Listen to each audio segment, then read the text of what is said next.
గురుభ్యో నమః. శ్రీమాత్రే నమః.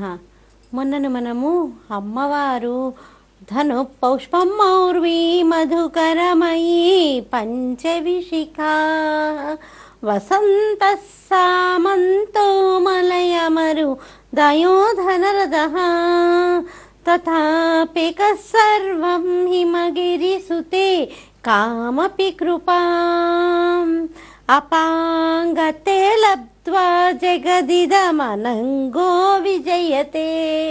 అమ్మవారు ఆ యొక్క మన్మధుడి చేతిలో ఉన్నటువంటి మన్మథ బాణాలని తాను పట్టుకుంది కాబట్టే మన్మథుడికి ఎక్కడి లేని శక్తి వచ్చింది. అంతటి బలహీనుడైనప్పటికీ కూడా మన్మథుడు అనంగుడైనప్పటికీ కూడా మనల్నందరినీ కూడా మళ్ళీ తిరిగి మన్మథ బాణాలు వేసి మనలో కూడా కోర్కెలని రగిలించటానికి ఆయన మళ్ళీ శక్తి సంపన్నుడయ్యాడు. మరి అమ్మవారి చేతిలోకి ఆ యొక్క బాణాలు తీసుకుంది కాబట్టి ఎప్పుడైతే మన్మథుడి చేతిలో ఆ బాణాలు ఉన్నాయో అప్పుడు మన మనసు తుచ్చమైనటువంటి కామం వైపు అడుగులు వేస్తుంది.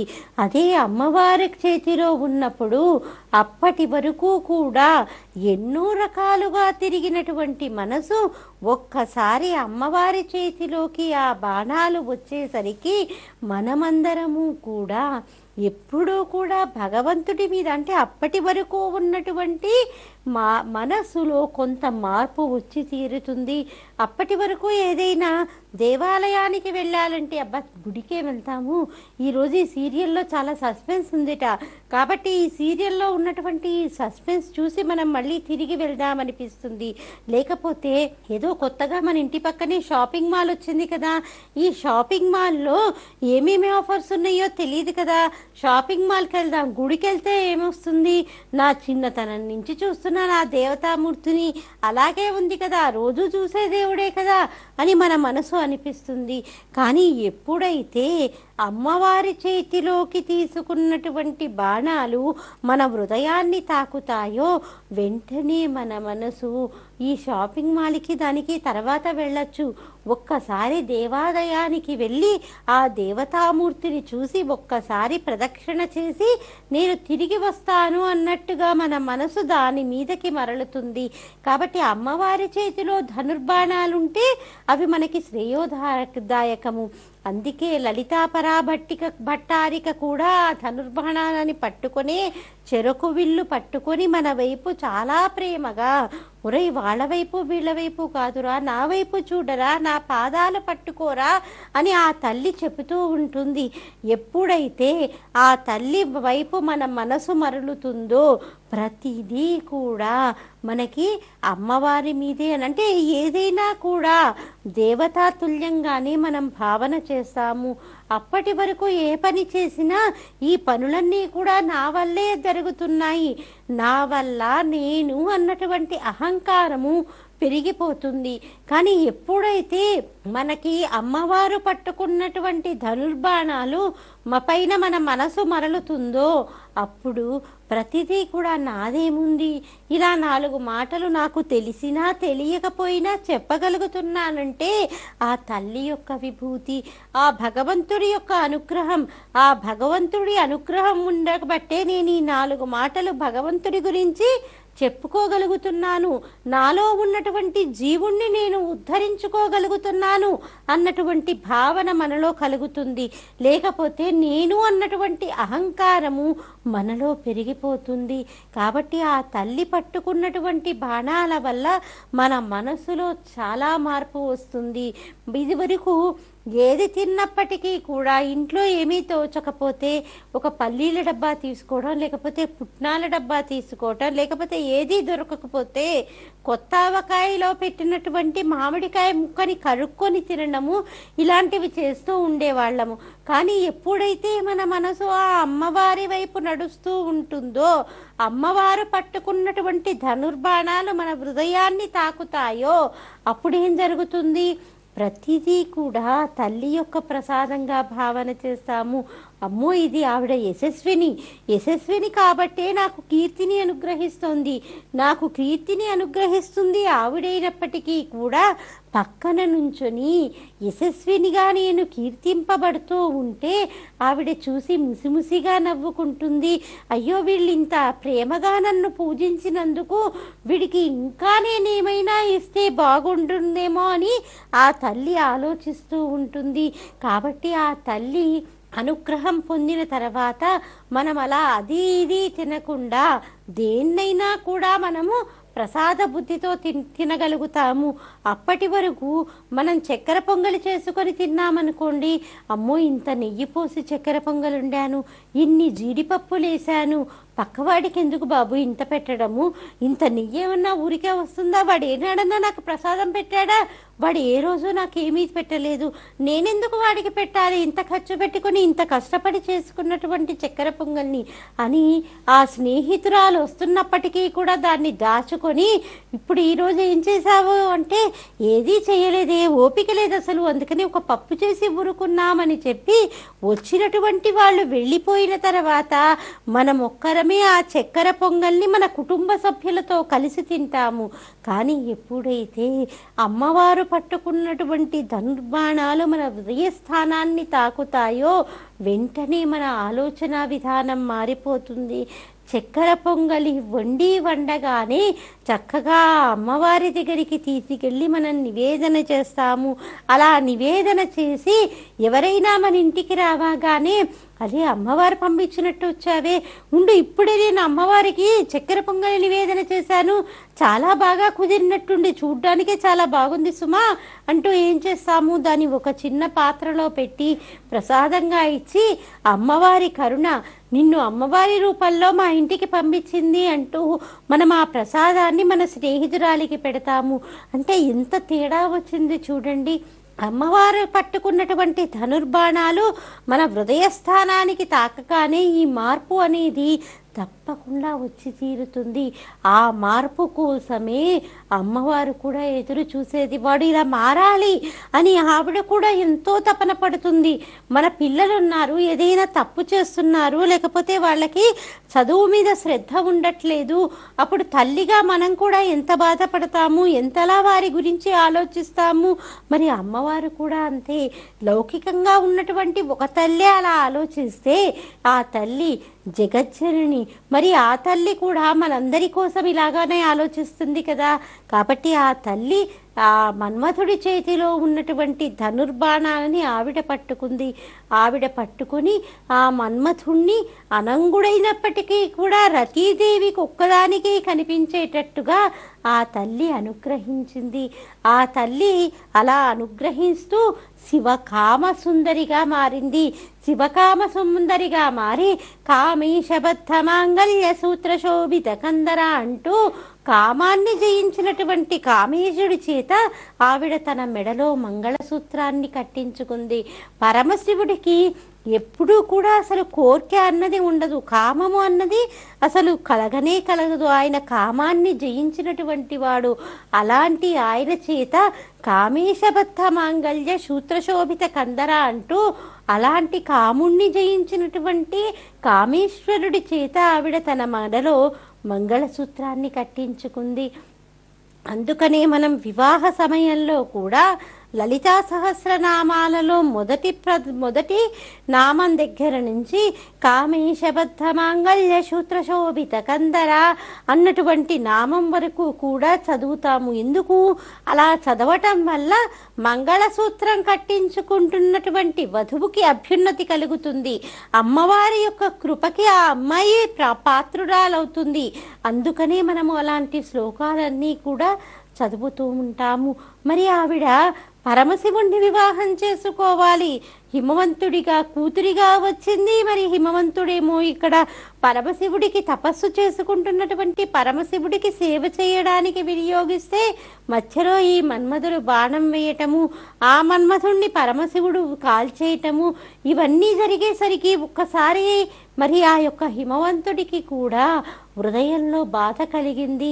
హృదయంలో బాధ కలిగి అయ్యో ఇలా జరిగిందేంటి, మా అమ్మాయిని పరమశివుడి దగ్గర సేవ చేయటానికి వినియోగిస్తే అంటూ ఆయన కూడా చాలా బాధపడ్డాడు. చాలా బాధపడి మళ్ళీ వచ్చి తిరిగి తన కూతుర్ని తీసుకొని తన అంతఃపురానికి వెళ్ళిపోయాడు. అలా అంతఃపురానికి వెళ్ళి ఏం చేద్దామా అని ఆలోచిస్తుండగా నారద మహర్షి వచ్చాడు. నారద మహర్షి వచ్చి మీ అమ్మాయికి వివాహం కావాలి అంటే ఆవిడ వెళ్ళి తపస్సు చేసుకోవాలి అని చెప్పగానే ఆయన ఒక్కసారి తపస్సు చేసుకోవడం ఏంటి, యుక్త వయసులో ఉన్నటువంటి ఆడపిల్ల వనాలకు వెళ్ళి తపస్సు చేస్తే ఎలా ఉంటుంది అని తండ్రిగా కొంత ఆలోచించాడు. తల్లి అయితే అస్సలే అంగీకరించలేదు.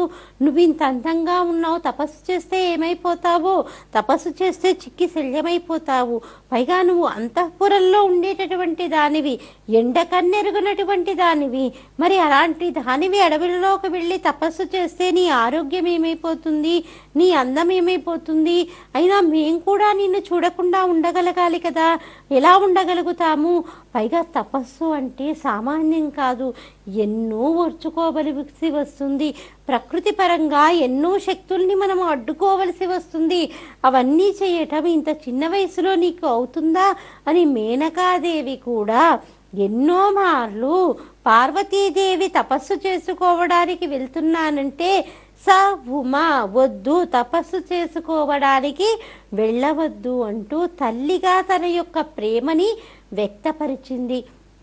అయినప్పటికీ కూడా మనము ఎన్నో సందర్భాల్లో చెప్పుకున్నాము, అమ్మవారు ఎంతమందినైనా అనుగ్రహించి కూతురుగా వస్తుంది, కానీ పరమశివుణ్ణి భర్తగా పొందాలనుకుంటుంది. ఆ తల్లి మహాపతివ్రత, ఆవిడ శివ విశ్వస్య భేషజీ అంటూ చాలా నెమ్మదిగా తపస్సు చేసుకుంటున్నటువంటి శివుణ్ణి రుద్రుణ్ణి చేస్తుంది. అలా రుద్రుణ్ణి చేసినటువంటి శివుణ్ణి మళ్ళీ ఆవిడే శాంతపరుస్తుంది.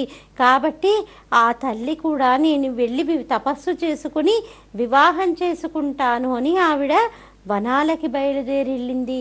ఎలా తపస్సు చేసిందంటే అసలు చాలా ఘోరమైనటువంటి తపస్సు చేసింది.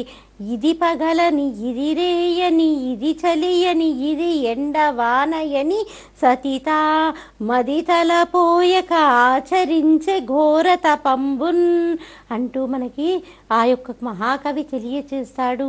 అసలు ఎండని లేదు, వానని లేదు, చలి అని లేదు, అంత రాచకన్య అయినప్పటికీ కూడా అంతటి ఘోరమైనటువంటి తపస్సుని ఆ యొక్క ఉమ చేసింది. ఉమ అంటే తపస్సుకు వెళ్ళొద్దు అన్నా కూడా ఆవిడ వెళ్ళింది పార్వతీదేవి. కాబట్టి ఆవిడ అంత తపస్సు చేస్తూ కొన్ని రోజులు ఏం చేసింది, ఒక వారానికి ఒకసారి భోజనం చేయటం మొదలెట్టింది. తర్వాత నెలకి ఒకసారి భోజనం చేసింది. భోజనం అంటే కూడా ఏంటి, సాత్వికమైనటువంటి పదార్థాలను తీసుకుంది. తరువాత అసలు ఏమీ తీసుకోకుండా రాలుతున్నటువంటి ఆకులని కూడా తీసుకోకుండా అపర్ణై ఆవిడ తపస్సు చేసింది. మరి తపస్సు చేసినప్పుడు పరమశివుడు ప్రత్యక్షం కావాలి కదా, పరమశివుడు ప్రత్యక్షం కాకుండా ఆయన ఏం చేశాడు, ఆయనే ఒక బ్రహ్మచారి రూపంలో వచ్చాడు. బ్రహ్మచారి రూపంలో ఎందుకు వచ్చాడు, అమ్మవారిని పరీక్షించాలి. అమ్మవారిని ఎందుకు పరీక్షించటము, అమ్మవారిని పరీక్షించటం అంటే ఇక్కడ అమ్మవారిని పరీక్షించే ఆయన వివాహం చేసుకోవాలని కాదు, అమ్మవారి యొక్క ఔన్నత్యాన్ని మనకందరికీ కూడా తెలియచేయాలి. ఆవిడికి పరమశివుడు అంటే ఎంత ప్రీతి, ఆవిడ యొక్క పాతివ్రత్యం ఏంటి అన్నటువంటి విషయాన్ని మనకందరికీ తెలియచేయాలి. అలాగే పరమశివుడి విషయంలో కూడా ఆయన పై మెరుగులకి కాదు చూసి ఆయన సంతోషించేది.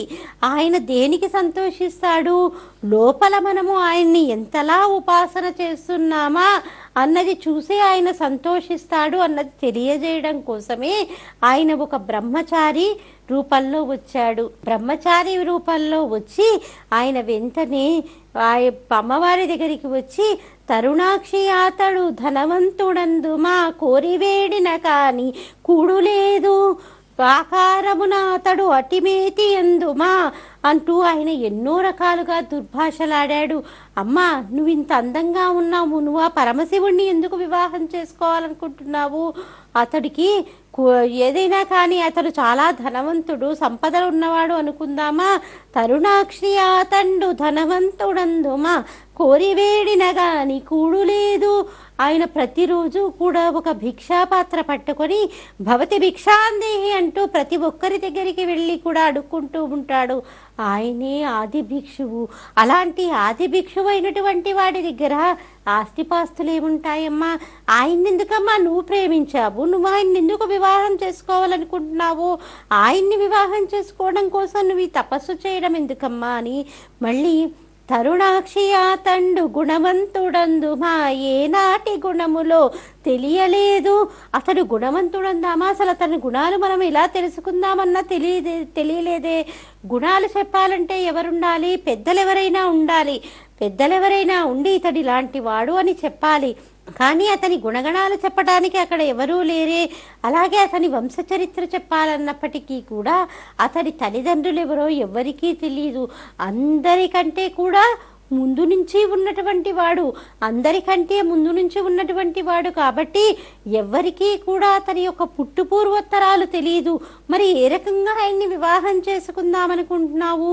పోనీ చాలా అందంగా ఉంటాడు, చాలా రకాలైనటువంటి ఆభరణాలను ధరించి ఉంటాడు, అందుకని నువ్వు ఆయన కోసం తపస్సు చేద్దామనుకుంటున్నావా అంటే ఆయన రాసుకునేదేంటి? శ్మశానంలో ఉండేటటువంటి విభూతిని ఆయన తన శరీరానికి రాసుకుంటాడు. మరి అలాంటిది ఆయన కోసం ఏంటమ్మా తపస్సు? పోనీ ఏమైనా ఆభరణాలు వేసుకుంటాడా అంటే ఆయన వేసుకునేటటువంటి ఆభరణాలు మనకందరికీ తెలిసిందే. ఆయన నాగాభరణుడు. ఆయన నాగాభరణుడై ఉండి ఎప్పుడూ కూడా చిన్న పాముల దగ్గర నుంచి పెద్ద పాముల వరకు రకరకాలైనటువంటి నాగుపాములని ఆయన ఆభరణాలుగా ధరిస్తాడు. మరి అలాంటిది ఆయన కోసం ఏంటమ్మా నువ్వు తపస్సు చేయటము? నువ్వేమీ తపస్సు చేయకల్లా నువ్వు ఆయన మీద ఎలా మనసు పెట్టుకున్నావో నాకు అర్థం కావట్లేదు. నేను బ్రహ్మచారిణినా చెప్తున్నాను చూడు. ఆయన నీకేదో మందు పెట్టో మాపు పెట్టో నిన్ను మరగించుకున్నాడు, అంతేకాని నువ్వు ఆయన కోసం నువ్వు తపస్సు చేయాల్సినటువంటి పని లేదు. కావలిస్తే నన్ను చూడు, నేను ఎంత అందంగా ఉన్నానో, నువ్వు నన్ను వివాహం చేసుకో అని చెప్పగానే అమ్మవారికి ఎక్కడి లేని కోపం వచ్చింది. వీడట బ్రహ్మచారి అంటూ ఆ వచ్చినటువంటి బ్రహ్మచారిని వెళ్ళగొట్టడానికి తన యొక్క చెలికత్తెలతోటి కొట్టడానికి వచ్చింది. అలా కొట్టడానికి వస్తున్నటువంటి చెలికత్తెలతోటి ఒక్కసారి కొడదామని చెయ్యి ఎత్తగాని పరమశివుడు అక్కడ ప్రత్యక్షమయ్యాడు. ప్రత్యక్షమైనటువంటి ఆ పరమశివుణ్ణి చూసి పార్వతీదేవి సిగ్గుల మొగ్గ అయింది. ఒక్కసారిగా తన యొక్క ఎవరి కోసమైతే తపస్సు చేస్తూ ఉందో అలాంటి వాడు ఎదురయ్యేసరికి మరి ఆడపిల్లకి సిగ్గు వస్తుంది కదండి. ఇప్పుడంటే వివాహం అనగానే మనం ఏ పెళ్లి పందిట్లో చూడండి, అసలు సిగ్గుపడుతున్నటువంటి ఆడపిల్లని మనం చూస్తున్నామా? నన్ను మన్నించాలి ఈ మాట అంటున్నందుకు. ఎందుకంటే అసలు వివాహం నిశ్చయమైన నాటి నుంచి అబ్బాయిలతో ఫోన్లలో మాట్లాడడం, ఒకే ఊళ్ళో ఉంటే కలిసి బయట తిరగటం, మరి ఇంకా అలాంటప్పుడు ఆ కొత్తదనము, బిడియము, సిగ్గుపడము అన్నది ఎక్కడి నుంచి వస్తుంది? వివాహ సమయంలో వివాహం చేసుకుంటున్నటువంటి జంటని చూస్తున్నప్పటికీ కూడా మనకేమనిపిస్తుంది? వీళ్ళకి వివాహమై ఎంతో కాలమైంది, వీళ్ళేదో సత్యనారాయణ వ్రతం చేసుకుంటున్నారు అనిపిస్తోందే కానీ అయ్యో సిగ్గుల మొగ్గ అవుతున్నటువంటి ఆడపిల్లల్ని చూడడం మనం చాలా అరుదుగానే గమనిస్తున్నాం. ఎందుకంటే మనందరం చూస్తున్నటువంటి వాళ్ళమే. ఎన్నో వివాహాలకి ప్రతి నెలలో కూడా ముహూర్తాలకి వెళ్తూనే ఉంటాము. మరి ఆ తల్లి ఒక్కసారి ఆ పరమశివుణ్ణి చూడగానే సిగ్గుల మొగ్గ అయింది. ఆవిడ బుగ్గల్లో కూడా రాగరంజితమైనటువంటి ఎరుపు కనిపించింది. నిజానికి మన అమ్మమ్మల్ని నాయనమ్మల్ని చూసినప్పటికీ కూడా తాతగారు ఏదన్నా అనగానే పొండి అంటూ వాళ్ళు సిగ్గుపడుతూ ఉంటారు. ఎందుకు? వాళ్ళకి మొదటి నుంచి అలవాటైంది. భర్త ఏమన్నా అనగానే అలా సిగ్గుపడిపోవడం, అది తెలియకుండా వస్తుంది. అది హార్మోన్లో వచ్చేటటువంటి మార్పు. కాబట్టి అలా మార్పు చెందినటువంటి ఆ తల్లి మోమును చూస్తే నిజంగా చాలా అందంగా అనిపించిందిట. వెంటనే పరమశివుడు నేను నీకు భర్తగా వస్తాను అని చెప్పగానే అమ్మవారు అందిట, దాక్షాయణి రూపంలో ఉన్నప్పుడు మీరు నన్ను వివాహం చేసుకున్నారు. అలా వివాహం చేసుకున్నప్పుడు శాస్త్రోక్తంగా వివాహం జరగలేదు. కానీ ఈసారి మటుకు శాస్త్రోక్తంగా మీరు వచ్చి మా నాన్నగారిని కన్యాదాతని వచ్చి మీరు వధువుని అడుగుతూ మీరు మంగళసూత్రం కట్టి నన్ను వివాహం చేసుకోవాలి మంత్రంతో. కాబట్టి మీరు వచ్చి నన్ను వివాహం చేసుకోండి మా పెద్దల్ని వచ్చి అని అడగగానే దానికి పరమశివుడు సరే అన్నాడు. అంటే ఒక రకంగా అమ్మవారిని పరీక్షించి తన వివాహాన్ని తానే నేను మార్చుకుందామనుకున్నాడు. అంటే ఒకవేళ పార్వతీదేవి మనసు మారుతుందా లేదా అన్నది పక్కన పెట్టండి. ఆవిడ యొక్క శక్తిని ఆవిడ యొక్క గుణాన్ని ఆవిష్కరించటానికి తన వివాహాన్ని తానే పెళ్లి కొడుకైనప్పటికీ కూడా తాను అమ్మవారికి తగనని ఎంత గొప్పగా చెప్పుకున్నాడు చూడండి. మనసులో ఎటువంటి భావన లేకుండా తన యొక్క తత్వాన్ని నిరూపించటానికి, అమ్మవారి యొక్క తత్వాన్ని చూపించటానికి తన యొక్క వివాహాన్నే తాను కాదనుకున్నటువంటి మహానుభావుడు పరమశివుడు. కాబట్టి ఇలా పరమశివుడు అక్కడి నుంచి అంతర్ధానం అయిపోగానే వెంటనే అమ్మవారు కూడా తన ఇంటికి వెళ్ళిపోయింది. ఇంటికి వెళ్ళి జరిగిన విషయమంతా కూడా తన తండ్రికి చెప్పింది. తండ్రికి చెప్పగానే తండ్రి చాలా సంతోషించాడు. ఏ ఆడపిల్ల తండ్రి అయినా తన కూతురికి తగినటువంటి జీవిత భాగస్వామి దొరుకుతాడు అనుకోగానే నిజానికి అంతే ఆనందిస్తాడు కదండి. తను ఎంతో కష్టపడతాడు వరుణ్ణి వెతకటం కోసం. ఎక్కడెక్కడో తిరుగుతాడు. ఎక్కడెక్కడో తిరిగి తనకి కష్టమైనప్పటికీ కూడా ఎంతో అప్పు చేసి కూతురి యొక్క వివాహాన్ని అంగరంగ వైభవంగా చేస్తాడు. అంత అంగరంగ వైభవంగా చేసినటువంటి వివాహంలో తను అప్పగింతల సమయంలో మటుకు ఒక్కసారి కంటమ్మట నీళ్లు పెట్టుకుంటాడు. నేను ఎంతో అపురూపంగా పెంచుకున్నాను, నా ప్రాణాలన్నీ కూడా దీని మీదే పెట్టుకొని బతుకుతున్నాను, కాబట్టి దీనికి అన్నీ తెలుసని చెప్పను, కానీ ఏదైనా తప్పు చేస్తే పెద్ద మనసుతో క్షమించు నాయనా అని అల్లుడి చేతిలో అప్పగిస్తూ తన యొక్క కళ్ళని ఎవ్వరూ చూడకుండా ఉత్తరీయంతో కళ్ళొత్తుకుంటాడు కన్యాదాత. మరి హిమవంతుడు కూడా అంత అమ్మవారికి తండ్రిగా ఉన్నప్పటికీ కూడా సామాన్యంగా ఒక ఆడపిల్ల తండ్రి ఎలా అయితే ఆలోచిస్తాడో అలాగే ఆయన కూడా ఆలోచించాడు. ఆలోచించి అమ్మో నా కూతురికి చాలా చక్కటి భర్త దొరికాడు, దాని కోరిక నెరవేరబోతోంది, సాక్షాత్ ఆ పరమశివుడు కాళ్ళని నేను కడుగుతున్నాను. ఎందుకంటే మనం కన్యాదానం చేసేటప్పుడు సాక్షాత్ విష్ణు స్వరూపుడిగా వరుణ్ణి భావన చేసి కన్యాదానం చేసే సమయమున కన్యాదాత ఆ యొక్క విష్ణు స్వరూపుడైనటువంటి వరుడి పాదాలు కడుగుతాడు. అలా కడుగుతాను అని ఆయన ఎంతో మురిసిపోయాడు. మేనకాదేవి కూడా తన కూతురు తపస్సు చేయడానికి వెళ్ళినందుకు దానికి తగినటువంటి ఫలితం దక్కినందుకు ఎంతో ఆనందించింది. మరి ఇక అక్కడ కూడా ఏంటి, ఎప్పుడెప్పుడు వివాహానికి సమయం ఆసన్నం అవుతుందా, ఎప్పుడెప్పుడు పరమశివుడి దగ్గర నుంచి వారికి అనుజ్ఞ వస్తుందా అని వాళ్ళు కూడా ఎదురు చూస్తూ ఉన్నారు. ఇంతలో పరమశివుడు ఏం చేశాడు, తన యొక్క వివాహానికి మధ్యవర్తులుగా సప్తఋషుణ్ణి, అరుంధతిని, మేనకా హిమవంతుల దగ్గరికి పంపించాడు. ఎందుకంటే వివాహ సమయంలో అంటే వివాహాలు నిశ్చయించటంలో మధ్యవర్తిత్వం చాలా గొప్పనైనటువంటిది. అసలు మధ్యవర్తి లేకపోతే త్వరగా వివాహాలు అవ్వటము కొంచెం సాధ్యం కాదనే చెప్పవచ్చు. ఎందుకంటే మధ్యవర్తి అయితే ఏం చేస్తాడు, అటుపక్క ఇటుపక్క మాట్లాడుతూ త్వరగా వారికి వివాహం కుదిరేటట్టుగా చూస్తాడు. కాబట్టి మధ్యవర్తిత్వం అన్నది అంత చక్కనైనటువంటిది, గొప్పనైనటువంటిది. మరి ఆ పరమశివుడి యొక్క వివాహానికి మధ్యవర్తులుగా ఎవరు వెళ్ళారు, సప్త ఋషులు వెళ్ళారు. సప్త ఋషులు వెళ్ళి ఏం చేశారు, దాంతోపాటు వాళ్ళతో పాటు అరుంధతీదేవి కూడా వెళ్ళింది. అరుంధతి వెళ్ళేటప్పుడు పరమశివుడు ఒక మాట చెప్పాడు, కూతురు పెండ్లిళ్ళ విషయములో వాచాలకుల్ తల్లులే. కూతురు పెళ్లిళ్ళ విషయాల్లో ఎక్కువగా ప్రాధాన్యత ఇచ్చేది, ఎక్కువగా మాట్లాడేది తల్లులే. కాబట్టి అమ్మ అరుంధతి, మేనకాదేవితో మాట్లాడేటప్పుడు నువ్వు మాట్లాడు, చాలా జాగ్రత్తగా మాట్లాడమ్మా అని చెప్పారు. నిజమే కదా, అప్పుడెప్పుడో చెప్పినటువంటి మాట ఇప్పటికీ కూడా అది నిజమే అని తెలుస్తుంది. మనం ఫోన్ చేసి ఏదైనా ఒక సంబంధం చెప్పి అబ్బాయికి 60,000 జీతం వస్తుందండి, అబ్బాయి చాలా బుద్ధిమంతుడు అని చెప్పగానే వెంటనే ఆడపిల్ల తల్లి ఏమంటుంది, 60,000 అండి జీతము, 60,000 అయితే ఏం సరిపోతుందండి ఈ కాలంలో, 1,00,000 రూపాయలన్నా ఉంటే కానీ వాళ్ళిద్దరూ ఆనందంగా ఉండలేరు, మా అమ్మాయికి 40,000 వస్తుంది అని అంటుందే కానీ ఆహా అవునా పిల్లవాడ బుద్ధిమంతుడా అని ఏ తల్లైనా అనగలుగుతుందా? అంటే ఆనాడు చెప్పినటువంటి మాట ఇప్పటికీ కూడా అది కొనసాగుతూనే ఉంది.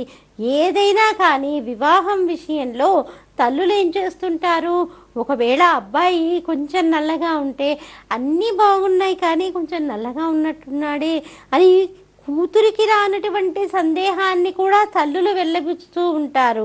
కాబట్టి ఏదో ఒక రకంగా అన్ని రకాలుగా వారికి తృప్తి అనిపిస్తేనే వాళ్ళు ఒక్క వివాహం చేయటానికి సిద్ధమవుతారు. ఇది వాళ్ళకి తప్పనడానికి వీల్లేదు. ఎందుకంటే ఎంతో అల్లారు ముద్దుగా పెంచుకున్నటువంటి అమ్మాయికి తగున వరుణ్ణి వెతకాలని వారి యొక్క తపన తాపత్రయము. కాబట్టి తల్లులు కూడా ఏం చేస్తుంటారు, ఆ తాపత్రయంలోని వాళ్ళ వివాహానికి ఎన్నో రకాలుగా సుముఖత చూపించాలన్నప్పటికీ వాళ్ళు కోరుకున్నటువంటి కోర్కెలన్నీ ఉంటే కానీ సరే అని చెప్పరు.